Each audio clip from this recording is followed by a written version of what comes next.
Hey, what's going on, y'all? This is JD of JD's Man Cave, and we're here again tonight on a Saturday night, 7 o'clock as usual. We have some hot topics coming up tonight, and I have a couple of my guests going to be joining in a few minutes. But until then, we'll sit around and talk about the events that have been going on in the past couple of days. We have had an eventful week this week. And there's only about 30 days left before the November elections. And I hope that you're registered to vote and ready to go and vote.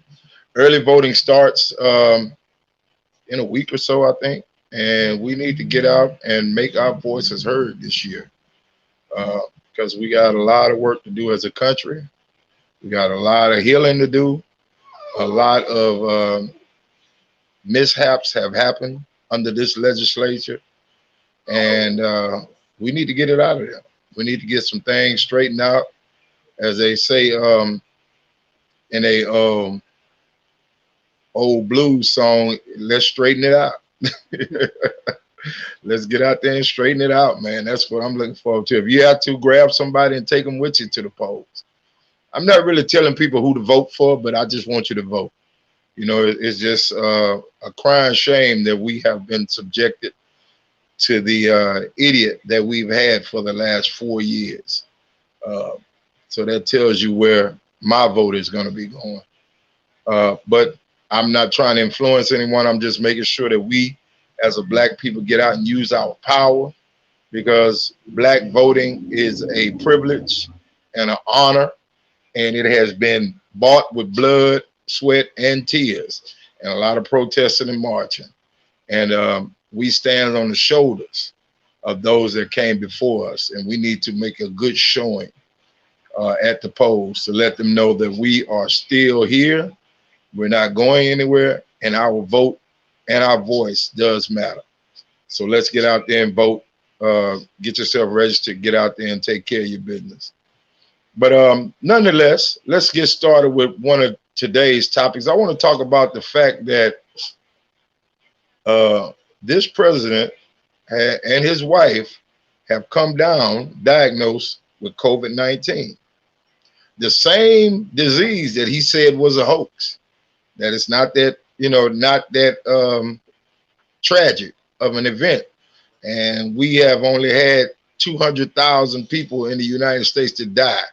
I say there's 200,000 people too many. And a lot of, he wants to downplay it and act like that's not a lot of people. But if it was one of your family members, it's one too many. So let's just understand that this pandemic that hit the United States was forecast and was being prepared for by the previous president, Barack Obama. But because Barack had set up a contingency plan for this pandemic, and it was done by Barack, Donald Trump saw fit to dismantle that panel that was in place to fight such a pandemic and to totally ignore the forecast, so to speak, that a pandemic was possible of epic proportions. And we actually have to understand that it is a fool who does not heed warnings, especially educated warnings. When someone tells you something and they are educated and have the facts in place and you still ignore the warnings, then you by far are a fool. And you ended up making a fool out of the entire United States and costing so many lives that did not have to be lost. But that is who we ended up in the White House, because we as black folks and majority of the United States chose not to get out and vote and make our voice heard. So we need to make sure that we get our behinds out of the house this year and get in the car or mail it in, or however you're going to get your vote in, but just make sure you get your vote in.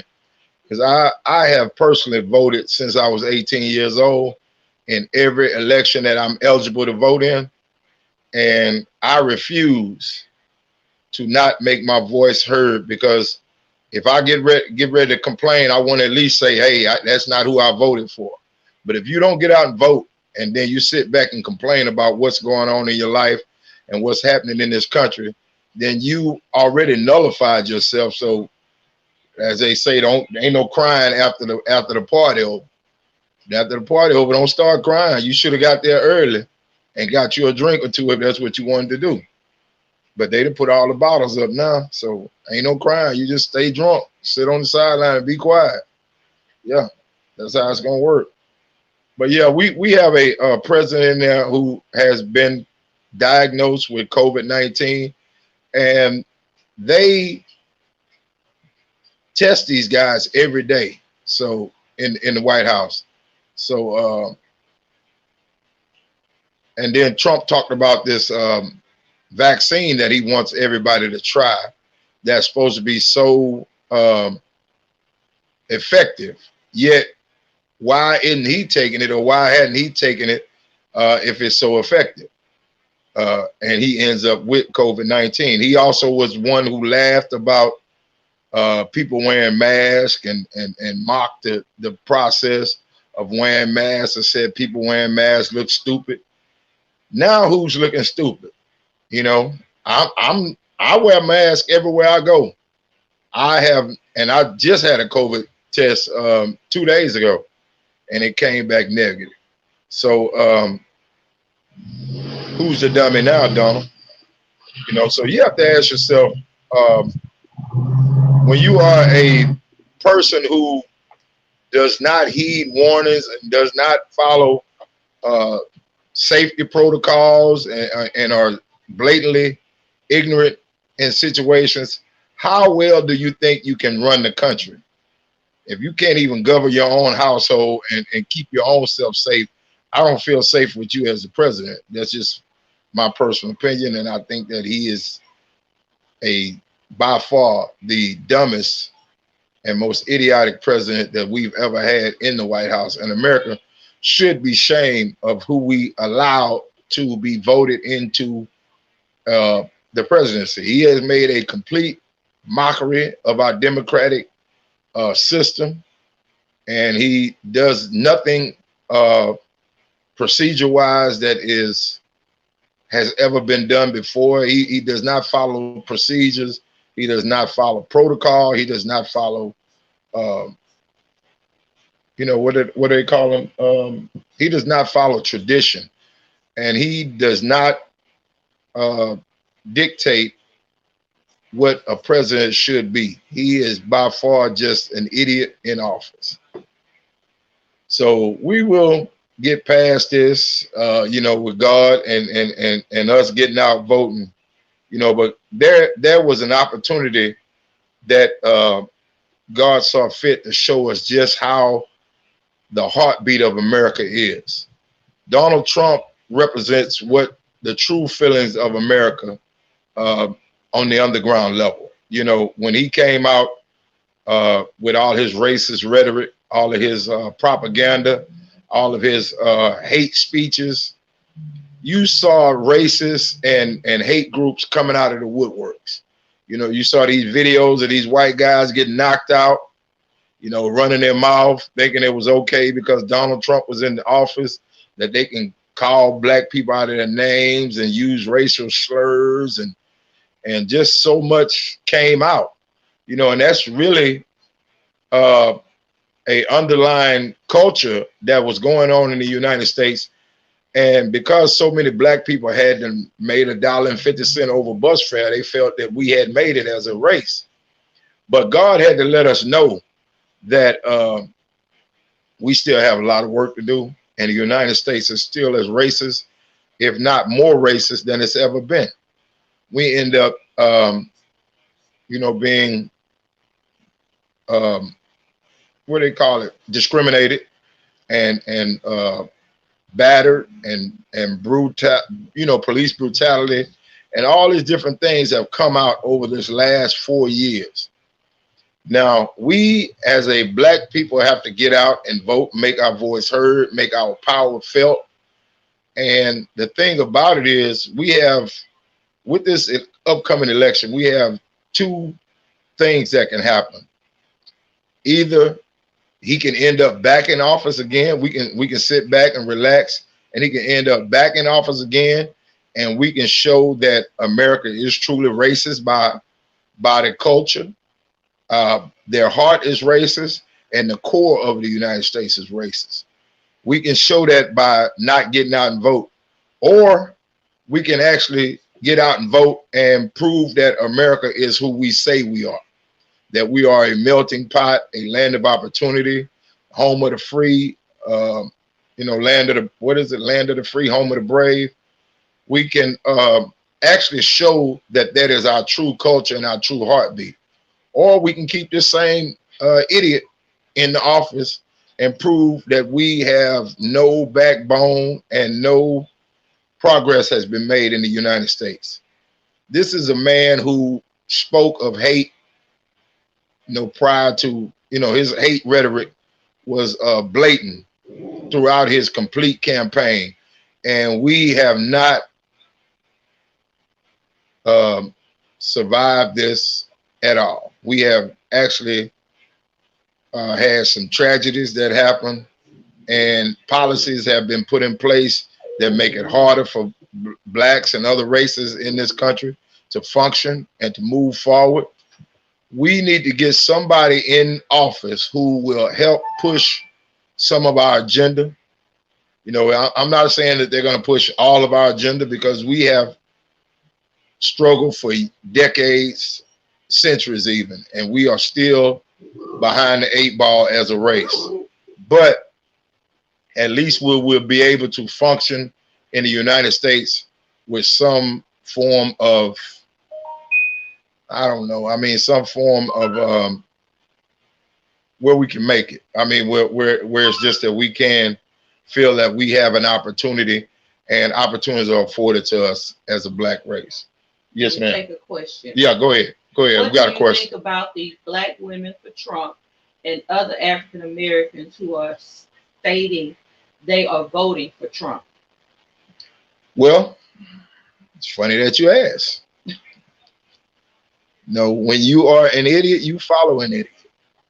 And the thing is, these are the same black people who would have been on the plantation snitching. They would have been on the plantation saying, well, at least Master don't beat us on Sunday.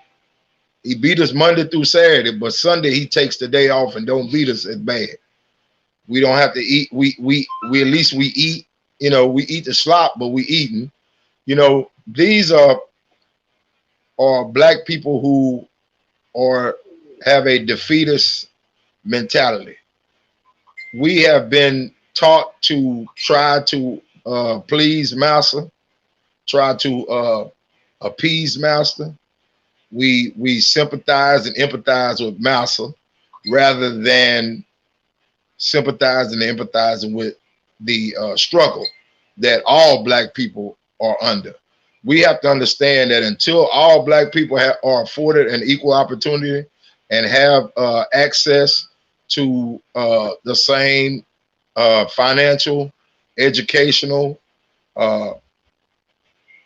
same living quarters as white society has, we haven't made it. When we are still 400 and some odd years behind. They had a 400 some odd year head start on us before we were financially able to get a piece of the American pie. And still, even at that, they have put up walls and fences for us to have to jump, and hoops we have to jump through, fire rings and all that we have to jump through to receive the same thing that white people will receive with a minimal effort. We have to give above and beyond the call of duty to get things to move and shake for us. We are discriminated and pushed out of financial situations that could better our community, our homes, our families. We are discriminated against in so many educational endeavors that we are not afforded. So we have to understand that we are behind the eight ball when it comes to so many things. For a black person to support someone whose agenda truly speaks to suppressing us even more, then I don't know what else to call you but stupid as hell. I mean, that's just plain and simple. I don't know. You know, I could be wrong. I maybe it's something I'm not seeing. I'm the foremost authority on nothing, but I do know a racist when I see one, and I know that racism affects me directly and indirectly, and it's going to affect our children and generations to come if we keep voting these same type of clowns in this office. Bernard Lane says, we as black people are fighting two races, European and the black race. Exactly. Well, let me explain something to you, Bernard. I understand exactly what you're talking about, and Europeans, you know, they by nature are against us. We have been villainized since the time we got off the boat over here as black people. So I understand where their hate has been passed down generation to generation. But you have to understand that the hate of black people upon black people has been passed down from generation to generation. We were taught during slavery to hate one another. They divided us with divisiveness, light skin against dark skin, you know, field slave against house slave, man against woman. They divided us so many different ways that we hate one another with a passion. And the thing about it is, I have always said this: black people gonna be all right. It's them niggas that's in trouble. Niggas not gonna make it. And to me, nigga is not a color. Nigga is a mentality. You know, we were taught that nigga was our color. No, that is not your color, brother. Nigga is a mindset, a thought process. It is a way of being that self-mutilates and self-divisive. It is self-hatred. It is self-misery. And we have so many blacks, whites, even, you know, all of these that are in our society. And we have to deal with that as black people. That, you know, I give people an opportunity at face value to prove to me who they are. But once I see who you are, I deal with you accordingly. So we have to understand, Bernard, that we have a fight. And I know you know it as a black man in America, because you come from the same hood. I've been knowing you forever, Bernard. So we come from the same place. We know that it is a hell of a job just to be a black man and go outside in our neighborhood and make it to our age, day after day. Not to be dead, incarcerated, you know, hurt, injured, you know, had a fatal, you know, be limping or hurt, you know, gunshot wounds and all that. I've never experienced that. And I grew up in the same hood you did. So we know what it takes just to be a black man and what we're fighting against anyway. So let's just understand that we have to fight a lot, brother. That's one thing I tell black men. The hardest job you're going to ever have is being a black man. We have to fight, fight, fight, brother. And we have enemies coming from every direction.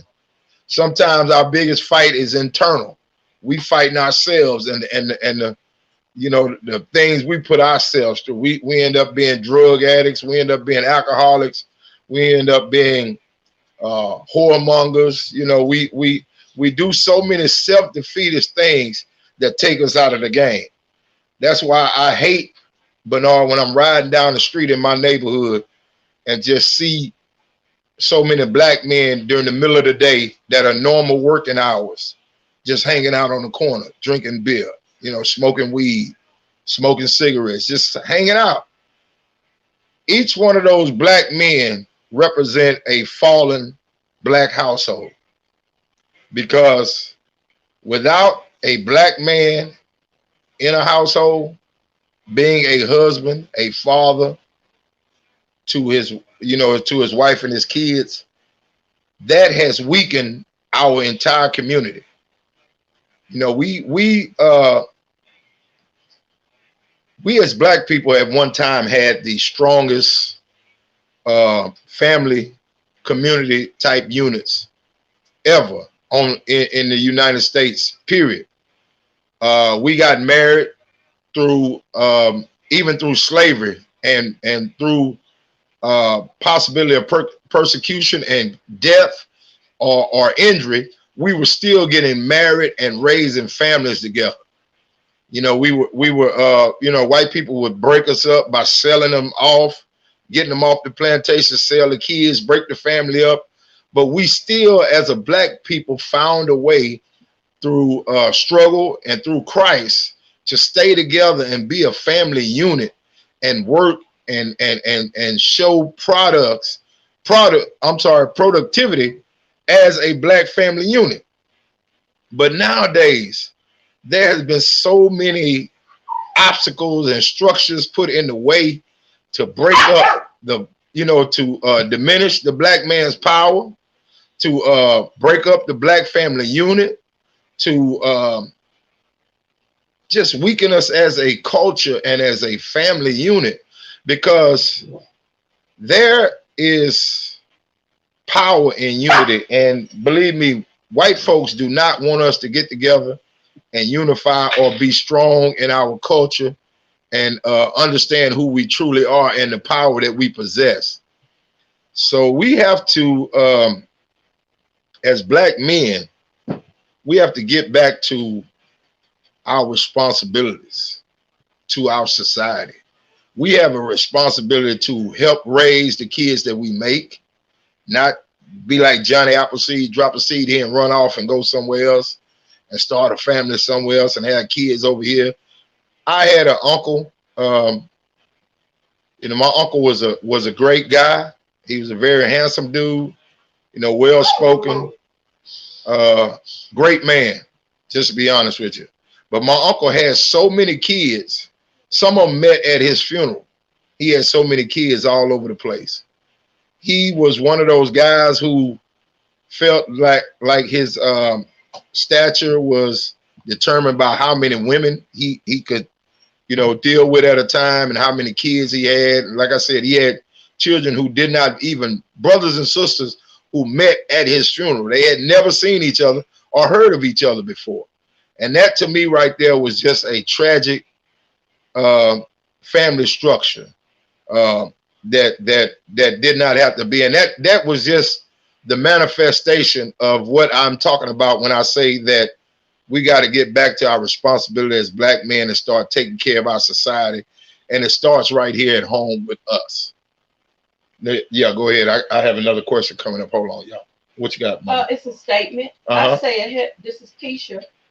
She says, I say a heterosexual woman who says she doesn't need a man is misinformed. Then Bernard Lane says, no, they don't want that. The younger generation is making a strong stance. Well, I understand that because there are a lot of women who, let's just say they've given up. They've given up because the black man has not stepped up. There is a limited pool to fish in, not counting the ones that are in the penitentiary, the ones who are gay, the ones who are not functioning as men, those who are unemployable, those who cannot financially help a woman, but they want to be with a woman. I don't blame some women for, giving up, but to say that you don't need a man is a lie, plain and simple. Because let me tell you something, the human being as a person, as a creation of God, was not meant to be by themselves. God's ordained a man and a woman to be together. He said it in the Bible that man should not be by himself. He needs a helpmate.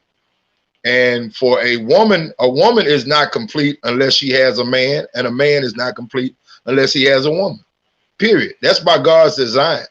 The rib and the rib cage need each other to be complete. You know, so we have to get back to a Christian outlook on life, get back to God's ordination of what a man and a woman should be, and what his true intent was for our creation. We are meant to get together and be fruitful and multiply, but that does not mean multiply with everybody. Be fruitful all over the earth. What you want to do is you mean to get with your wife or your husband and be fruitful and multiply and raise a family, because that unit is what makes the entire society healthier, stronger, and produces better human beings and makes society better. So any woman that says I don't need a man, any man that says I don't need a woman is a damn lie. Period. Because we all need each other. We are here to serve and support one another, mentally, physically, spiritually, emotionally. I know as a married man, I was divorced for 25 years. And many people say, well, man, how would you get married after 25 years of being divorced? Let me tell you something. I played every game you could think of. I thought I was a pimp, a player, a hustler, or this or that and everything. And I ran from so many responsibilities to God had to sit me down and say, look here, man. He sent me to the penitentiary and sat me down and said, look here, man, I got something else for you to do. This is not your life. Ain't nothing working, because I ain't gonna let it work, because you are not coming to your true calling and the intent that I put you here for. So until I set my behind down and got myself together and got my mind right and got closer to my creator, then was I blessed with a beautiful, loving, supportive, intellectual. I can go on with 150 adjectives. If I had a thesaurus, I could go on all night about how great this woman is. And I had said to myself, I'm good. I don't need a wife. I'm gonna finish this thing out on my own. And lo and behold, God said, no, that is not what you are ordained to do. God sent me my wife. He sent me the rest of my life. You know what I'm saying? And ever since I accepted God and his true calling on my life, I haven't had a bad day. Everything has been prosperous. Everything I touch feels like it turns into gold and it's prosperous. So I thank God, and I thank the fact that I had discernment enough, and he gave me enough wisdom and good sense to grab this woman and make her mine, and don't just treat her like it's a casual thing. I tell any black man, get yourself together first, then go out and find you a black woman and love on her harder than you ever loved anything in your life, and watch God's blessings come in your life. Plain and simple. Say again. And that brings rest. Exactly. I was going to say, the thing about it is, we as black people are so enamored by a finished product. We don't want to put work in to get something straight. We want it to be shiny and new when we get it. We don't want to polish nothing up. We don't want to buff it. We don't want to knock no dents out of it. We don't want to knock the rust off of it. We don't want to, clean the white walls on it. We don't want to do nothing. It's got to be shiny and pretty when I get it.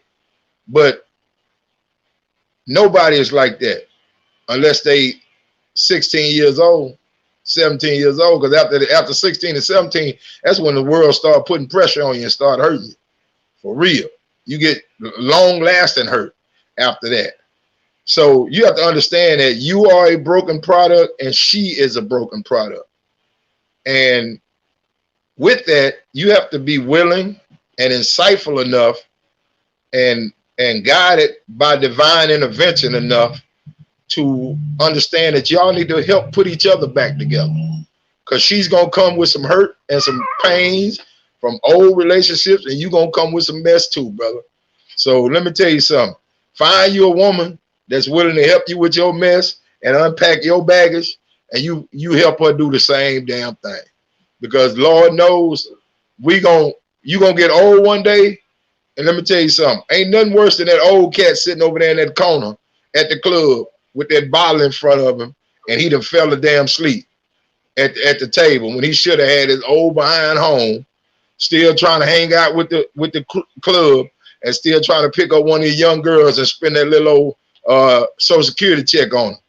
Man, them girls get tired of that Social Security check, Pops. Let me tell you something. You don't want to be that cat. You better have you somebody in your corner that you've been taking care of, and they're going to take care of you, because it's going to be a day when y'all going to need to lean on each other. And if you ain't got nobody and you don't need nobody right now, you going to need somebody eventually. I promise you that. Because, hey, man, look here. Your health ain't going to stay the same. You know, as I used to tell my father before he passed, old parts wear out, brother. That's just what they do. If you keep on grinding them parts together, they're going to wear out. There's knees, elbows, back, hips, everything, ankles, toes, feet, everything start hurting. I woke up some mornings and my eyebrows hurt. So you tell me what that came from. I ain't lifting nothing with my eyebrows. How in the hell they hurt?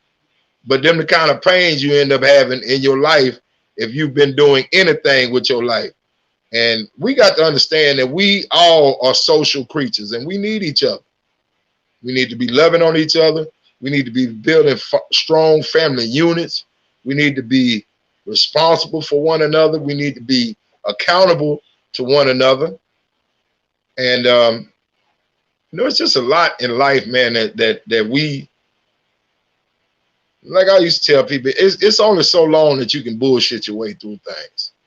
You know, there comes a time when you actually have to put your grown man on and wear it. You know, and I try to tell these young cats that we are, you know, you are a man child. You know, I used to tell, I have to tell my wife sometime because she has 2 young sons, you know, and I tell her, you have to treat a man child different than you do a woman child. See, you could be sensitive and tender with a woman child and sugarcoat things for her and try to be sweet and butter up everything. But with a man child, you got to give it to him straight from the hip, because that's how the world is going to come at him. He's not going to always get talked to right. He's not going to always get treated with respect. He's not going to always get things said the way that he want them said. You know, he got to understand that the world is harsh. I learned that the hard way. You know, well, not really. I'm not going to even lie, because my daddy was a straight to the point cat. My daddy would cuss you out before he said your name real good, and that's just how he was, but he never sugarcoated anything. And it took me a while, because my daddy told me, you know, one thing. He said, look, you got enough friends in the street. I'm not going to be your friend. I'm going to be your dad. He said, you're going to be mad at me right now. You may even hate me, but one day you're going to love me and respect me for everything I put in you. See, because you have to instill certain things in a black man for him to make it in today's society, because society is not going to even favor him. He has to understand before he leaves that house as a man that the world is against him. And if you don't equip him to fight and be ready to fight and you know, understand that he is in a real fight, you are setting that man child up for failure. And he will be that cat that's living at his mama house when he's 45 years old. He's still in the same damn room he grew up in.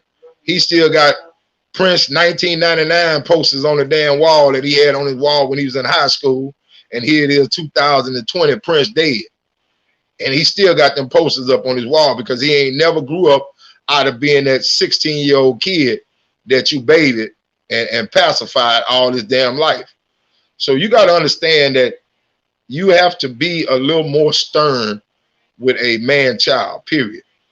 And for a man to not be able to endure what he gets at home, he definitely won't endure what he gets in the streets. I can tell you that for sure, because I've been at the house and I've been in them streets. And let me tell you something, them streets ain't kind. Them streets got some corners you don't want to turn on. They got some dark alleys you don't want to go down. They got some misfits and some mental midgets out there that you don't want to run into. And you know, there's some guys out there who mean nothing but harm to whoever they come in contact with. And you have to be able to discern how to maneuver and get out of those situations, or not to even get involved in those situations. There is a lot of cunning and skill that it takes to maneuver through the streets and through American society, period, as a black man, because we are discriminated against. Like Bernard was saying, we have to fight against Europeans and we have to fight against our own black people. And the thing is, sometimes black people will come, as they say, a wolf in sheep's clothing. You know, they'll be smiling in your face and stab you in the back at the same time.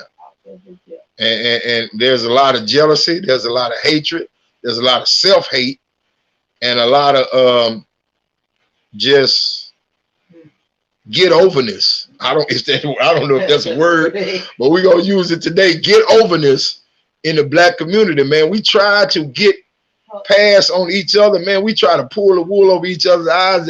That's why there's so much distrust, because you know, we couldn't trust each other during the slavery times, and we have never developed the trust, man, because there are so many backstabbing, jealous-hearted, want to be in your place type people out there in our own black community. Instead of helping a brother up, we rather step on his hand and push him off the ledge, rather than just bending down and bend your back a little bit and lean and help him up. And if y'all get together, y'all can work together and make something work out. But man, we as a society are really ridiculous when it comes to working together, brothers working together. It's ridiculous, man. And I, you know, really just have to laugh sometimes to keep from crying, because, you know, if you really, and then the thing about it is, a lot of times, because I can tell you this, I am one of those people who have tried to help brothers over and over again, and I have been let down over and over again. But let me tell you something about me. I never give up on my people.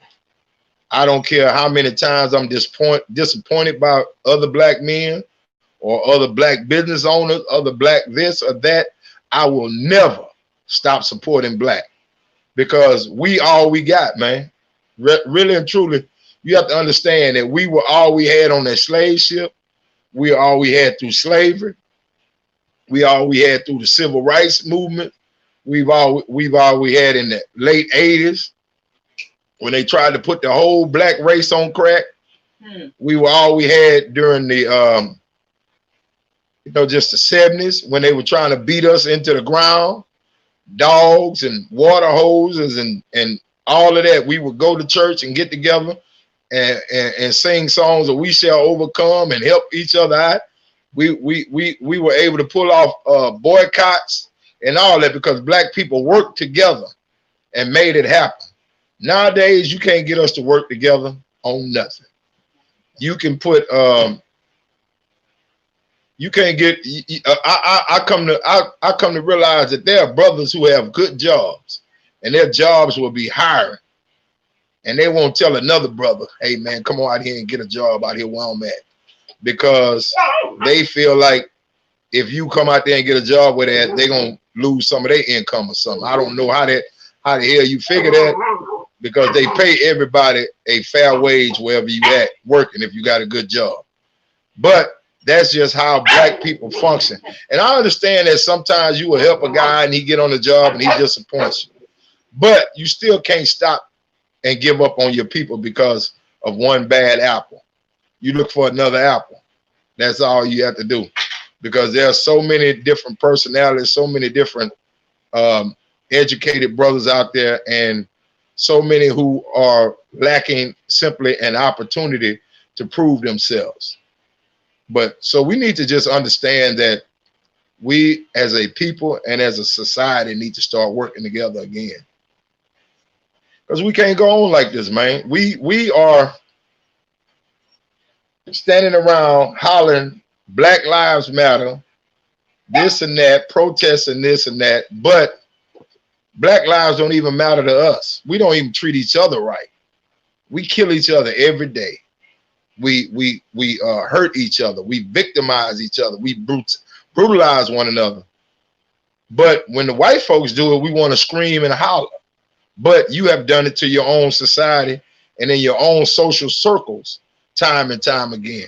So if you don't respect you and you don't treat you right, let me tell you something. White people are not going to do it either. You can't expect them to. They are used to mistreating us because their ancestors mistreated us. And for us not to even treat each other right, they're definitely not going to adhere to it and start treating us right. So I understand the Black Lives Matter mantra, but let's make Black Lives Matter for real. And not only holler and shout about it, but let's show some Black Lives Matter action. Get out and help one another and get out and vote. And let's, turn these protests into action. Let's, realize the dream that Martin Luther King had and Malcolm had and so many other great leaders before them and after them have had. But we got to quit looking for a person to be a leader, Black men. And we got to be leaders in our own home first. Leadership starts with you. Black man, I am calling on you today, as of today. I want you to, if you can hear my voice, I am giving you a challenge. Get yourself together, brother. Stop all the smoking. Stop all the drinking. Stop all the cursing. Stop all the taking yourself out of the game. Get up, go find your job. Go get you some skills. Go to school as long as you can. Get as much education as you can and use it. There's one thing to get education. It's another thing to make it practical and use it. So I'm saying this first because that is the first thing you need to do is get yourself together. Then once you get you together and you get yourself on a good streaming path, I want you to find you a good Black woman. And I do mean that, find you a good Black woman. And that's just all it is to it. And she may have kids already, but that's okay. That's okay. What you do is you get with that Black woman and you help her with them kids. And you take the responsibility that another one of us walked away from. You see what I'm saying? Because each one of us have to take up the slack for the other. Because that's how a community works. You see what I'm saying? So I know them may not be your kids, but you treat them like they're your damn kids. And you treat that woman like that's your wife. And make her your wife. Make an honest woman out of her. And quit lallygagging your life away, brother. Quit, because that's all you're doing. You are taking yourself out of the game. And that's all the white people want to see you do. That's one less one of us that they have to deal with. So if you nullify yourself, I don't want to hear you talking about the white man is keeping you down, because there's no white man assigned to keeping you down, brother, when you already keeping your damn self down. Get your butt up earlier than 11 o'clock in the morning. Get your behind out there and clean yourself up and go find you a job. Go fill out some applications. Get on the bus, on a bicycle, skateboard, whatever you got to do to get there. But go and get yourself some gainful employment and start getting yourself together. Because I am a firm believer, just like women used to say, there's no romance without finance. Brother, you cannot do a thing in America without money in your pocket and a good stream of income coming into your household. You cannot build a household that's worth a damn. And that's just all it is to it. There is no romance without finance. And I don't blame you women for that. Because if a brother is not willing to show himself worthy, I don't blame you for not giving up the goods. I don't blame you for not dealing with him. I don't blame you for going to the other race. I don't blame you for going to each other. I'm just being honest with you. That's just how I feel. I understand your plight because I was a barber for so many years. And I could not believe the stream of idiots that came into that barbershop and the conversations that I was privy to that you women have never heard, But those conversations reveal to me how many idiots we have just floating around in this society. There were a few of those brothers that I told they were modern miracles of science, because I did not understand how they got as old as they had gotten by being as crazy as they were. And they would have some conversations later that I was like, ain't nowhere in the world a woman is dealing with that right there. But I know that y'all try. I know y'all try to make, look, as I used to say, you trying to make chicken salad out of chicken, you know what, out of chicken crap. Yeah, it ain't gonna work. I don't care what kind of seasoning you put in, it's still gonna be, you know, crap. So I understand what your plight is. I sympathize with you and empathize with you. That's why I grabbed me the best one I could find, and that would adhere to me and would love on me. And I've decided and made up my mind that I was going to love on her and take care of her from now on. And that's just what we have to do. You have to make a conscious decision in a relationship that you guys are going to be together and nurture each other and take care and repair each other. Now, once you start repairing her, you'll find out that she works just fine. And she start repairing you, she'll find out you work just fine. You might have had a dent in you before, but she knocked that dent out. She washed that thing off. She waxed it. She buffed it. She polished it. Next thing you know, that thing was shining and looked good going down the street. You know what I'm saying? So, fellas, you just have to be, what do they call it? You have to be cognitive of what you're doing with your life and how to better yourself first, and then be better for our society, because we got a lot of work to do. And I'm going to just be honest with you. I don't care what nobody say. Most of the work starts with the black men. Black men, we have been running from responsibility since the Garden of Eden. We do not want to be responsible for our mistakes, our foolishness, our shortcomings, we don't want to be called out on it either. We don't want to be called out on it. I want a woman.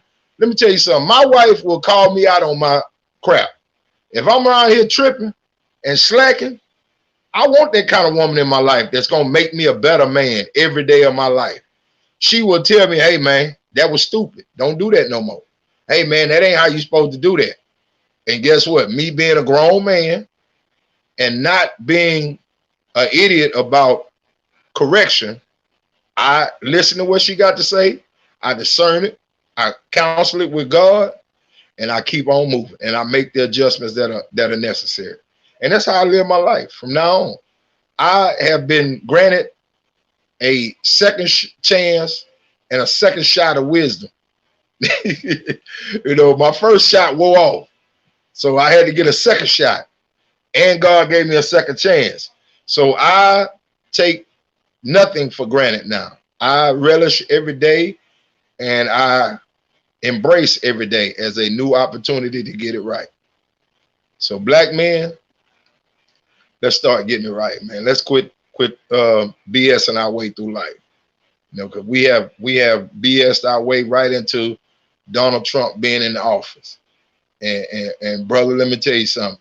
If we keep on BSing, we're gonna be back in the fields, picking cotton, plantation, and slavery. And let me tell you something. I am too old and too lazy to be out in the field picking anything other than my nose. That's the only thing that I want to pick, and I don't like doing that. So let's get out here and vote and get ourselves together, brothers, and quit nullifying yourself and find you a good, blunt, strong black woman that's going to help take care of you, and you're going to help take care of her. And let's start rebuilding our family structures and getting these households together. What you say? All right, let's couple of comments before you get off. Okay, go ahead. I love comments. Then we're gonna do hood shenanigans. Oh my God. Hood shenanigans. Right. So we got Bernard. He said, not just a black woman or a man, a good black woman. Right. Amen. He also said, you was talking about me telling you when you did some foolery. So he said I'm supposed to tell you. Right, okay. Right. Bernard, like I said, brother, I welcome it. Because my wife, let me tell you something, man. When me and my wife first met, I was staying in a 2-bedroom apartment with a roommate, right? I had a TV hanging on the wall and a couch in my living room, a piece of a couch in my living room. I ain't gonna say a couch because it was a sectional. That wasn't the whole sectional in the living room. And that was it. That's all I had in my bedroom furniture. And now here I am in a 3-bedroom house with furniture I got to get past and step over and slide to and pictures hanging all on the wall and house decorated. It looked like a woman lived here. And I get so comfortable in here sometimes, but I'll be sitting in the chair, just fall asleep. You know what I'm saying? But that's what a woman does for you. She makes your life better and comfortable. And I love it. I'm not gonna even lie to you. And like I said, at one point, I thought I was gonna be a player till I died, brother. I was a self-professed player. I'm gonna play until the last day, baby. Okay. But I couldn't. His comment was, I don't want no woman letting me be foolish out here. And that's just exactly. Let me tell you something, Bernard. But let me give you the last comment. You are a representative of her, and she is a representative of you. And you right. She ain't a good woman, ain't gonna let you be a fool out there. She not about to do it. My wife ain't gonna let me be no fool. She ain't gonna let me walk out the house looking any kind of way. She gonna be like, baby, you don't need that right there. Take that off. You need to put something else on. Let me iron that for you. Let me fix that right there. Let me straighten this button up. You know, I get all that, but no, sometimes I feel like I'm a dress-up doll around this house. But hey, man, let me tell you something. When I step out, I'm strutting. I'm just gonna be honest with you, because I know my wife got me looking right and I'm looking good and I'm representing her. And she do the same thing when I take her somewhere. I have no problem showing off that little short woman of mine. Yes, sir, because she gonna be right. Okay, the Lord made a comment towards what you said about it. The rate we're gonna end up picking cotton again. Right. Put civil war, I guess you say, before picking cotton. We'll say, but no, you gonna fight before they come out with that picking cotton. Now, I know that right, but look here, I'm gonna load mine up too and get out there. I ain't gonna lie, they're gonna have to kill me because I can't get in them fields, bro. It's just not gonna happen. My back, and I ain't built for that, man. That sun it feel like it be sitting on my shoulder when I'm outside just walking around. So I know daggum well I can't get out no field and pick nothing. So they're gonna have to give you some benefits for picking cotton. No, I need to go to the Social Security. Yeah, they're going. I'm gonna file for disability. I'm picking cotton. I can't do it, baby. And look here, I'm on blood pressure medicine. I can't be out there in that sun. I'm gonna come up with all kind of reasons why I can't be out there. I'm telling you now, I have a brain on me. Look, or either that, I'm gonna be in the house cooking. I'm gonna be one of them house Negroes that y'all talking about. Boss, is we sick? Is we sick? That's me. And I'm in there steady stirring and fixing spaghetti and everything else. And eating good. I promise you. And sneaking me a plate. And sneak, exactly. Now my wife gonna be in there with me. She gonna be there with you. Yeah, you gonna be the house girl. You gonna be cleaning up inside with me. I ain't gonna do it. I got to be outside. Had the church. Okay, well that's Sunday though. That's Sunday. Okay, yeah. let's I'm gonna be a little Nat Turner in me though. I ain't gonna lie to you. I'm a little Nat Turner. I'm running. I got a little Nat Turner in me and a little Harry. Look, and a little Harry Tubman. I'm gonna take some people with me. Sawed off. Yeah, we gonna. Hood shenanigans. Yeah. Let me tell y'all what I seen this week. I love my kids in the neighborhood. The ghetto games that we used to play, man. Let me tell you something. I love it. It ain't really a shenanigan because I did it when I was a kid. I love to see them little kids take a shopping basket because they ain't got no money to for their mama and them to buy them a hoop, a basketball hoop. So they be out there dribbling and crossing over with a kickball. It don't matter what kind of ball it is.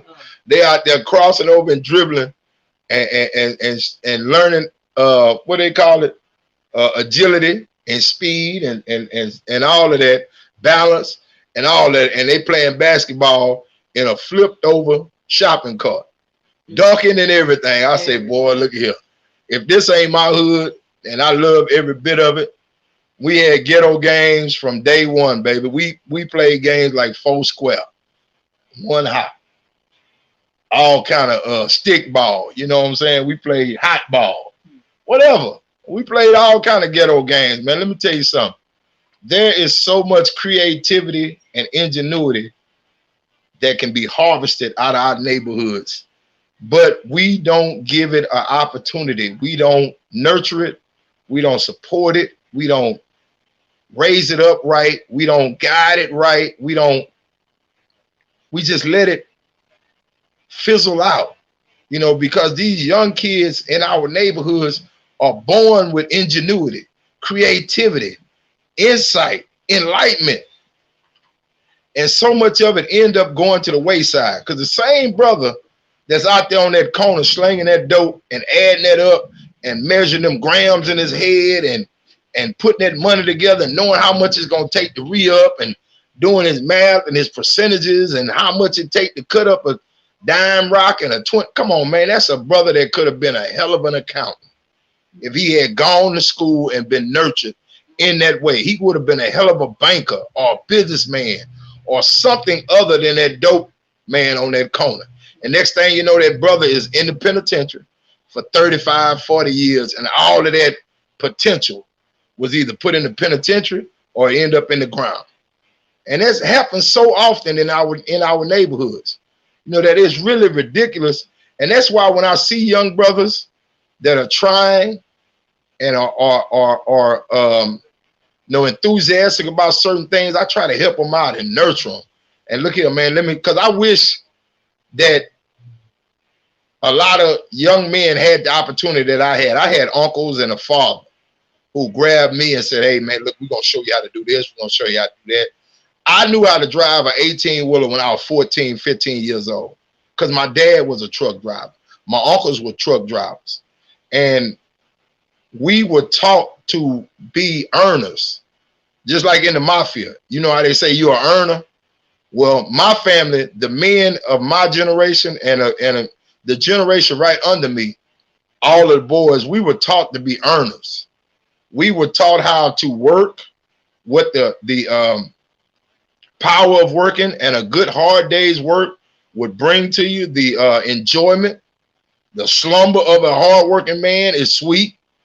We were just taught that at an early age, and that was bred into us. And that's the same way we have to be with our young kids today, because so many times these kids are left without a father, without a male figure in their life, and mother coddles them as a male child.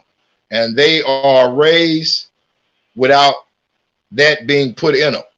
And if you don't deposit that into a young black man early, you end up with a sorry old black man because he has never learned the power of a hard day's work, the satisfaction of a hard day's work, the enjoyment of a hard day's work.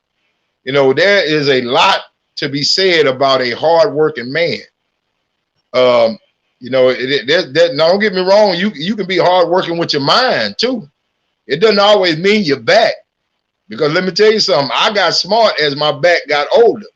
I had to learn a new skill and get my behind in a barbershop where them clippers weren't so heavy. So I had to evolve, but I still had the same core values throughout my evolution. See, so you have to understand that we as black men, like I said, I'm going to just stay on you brothers. I don't care about you getting mad, man. Let me tell you something. I'm speaking from experience. We got to make it happen, brother. I had to learn through attrition and through failure to become a make it happen type brother. So I know exactly the struggles that are out there, the pitfalls, the enemy, the fights that we have to go through. But there comes a time when you can't BS your way through it, brother. You really just got to do it. We can't sugarcoat it. We can't panty around with it. We can't do nothing but do it. That's it.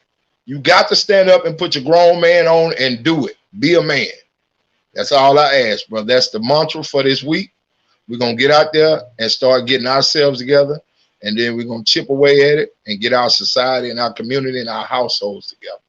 So, brothers, this is JD from JD's Man Cave signing off. And I appreciate y'all for tuning in. And Bernard Lane, I thank you, brother, for the comments.